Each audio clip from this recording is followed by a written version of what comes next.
কীর্তনের আসল মানেটা আগে জানতে হবে।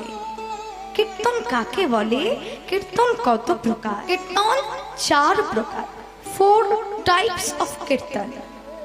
4 প্রকারের কীর্তন কি কি? 1 নম্বর, kirtan is the name of performance by voice. বাক্য দ্বারা পরিবেশনের নাম হলো কীর্তন, যেটাকে বলা হয় শ্রীমদ্ ভাগবত পাঠ। 2, sankirtan is the name of performance high accent, অর্থাৎ উচ্চ উচ্চারণের নাম হলো সংকীর্তন, যেটা অষ্টপ্রহরে হয় হরিনাম সংকীর্তন। কীর্তন আর সংকীর্তন কিন্তু আলাদা। হ্যাঁ, এগুলো কীর্তনের মধ্যে, তবে সংকীর্তন যেটা হরে কৃষ্ণ নাম, এক এক জায়গায় এক এক রকম নাম। যেমন এদিকে কি নাম হয় আমি তো জানি না, তবে হুগলির দিকে আমি দেখেছি, হুগলি ডিস্ট্রিক্টে কীর্তন করতে যে ওখানে জয় রাধে গোবিন্দ নাম হয়। কিন্তু মহাপ্রভু অরিজিনালি যে নামটা বিতরণ করেছেন সেটা হলো হরে কৃষ্ণ নাম। হরে কৃষ্ণ কৃষ্ণ কৃষ্ণ হরে হরে, হরে রাম রাম রাম হরে হরে। এরপর আসি 3 নম্বর। 3 নম্বর কীর্তন কি?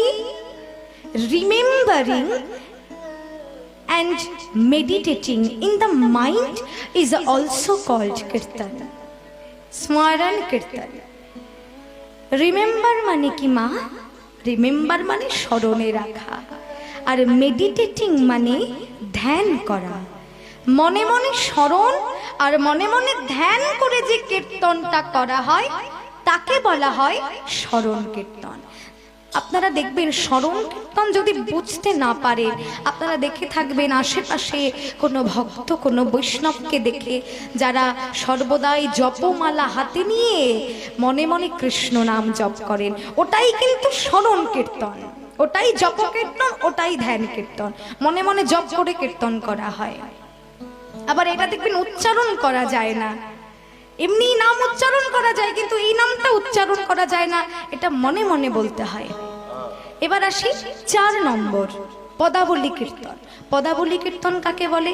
কীর্তন performed on the basis of a mahajan's pada is called পদাবলী কীর্তন।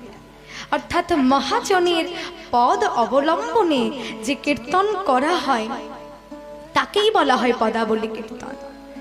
তবে কি জানেন তো মায়েরা, পদাবলী আজকাল হারিয়ে যাচ্ছে, এই বৈষ্ণব পদাবলী হারিয়ে যাচ্ছে। কিন্তু এই পদাবলী